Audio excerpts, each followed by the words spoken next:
নবীর ছেলে ছিল কয়টা? আঙ্গুল তোলার পরে বোঝা যাচ্ছে না না? আমার নবীর ছেলে সন্তান ছিল কয়জন? ছোটবেলাতেই এদেরকে উঠায় নিল কে? বেঁচে থাকে নাই, ছোট্টবেলাতে ইন্তেকাল। যখন ছেলে সন্তান তিনজন মারা গেল, কাফেররা দুয়া তুললো, নবীর বংশ নির্বংশ হয়ে যাবে।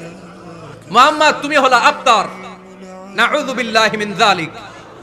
আবতার মানে নির্বংশ, লেজ কাটা। আবতার মানে নির্বংশ, লেজ কাটা। আমার নবীকে নির্বংশ লেজ কাটা বলে গালে দিতে দেরি, কিন্তু কোরআনের আয়াত নাজিল হতে দেরি নাই। আল্লাহ আয়াত নাজিল করে দ্ব্যর্থহীন কণ্ঠে ঘোষণা করলেন, ইন্না শানিআকা হুয়াল আবতার। আমার নবী নির্বংশ নয়, লেজ কাটা নয়।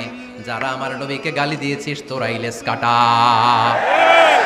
আমার নবী নির্বংশ নয়, আমার নবী লেজ কাটা নয়। আমার নবীর নাম নেয়ার মতো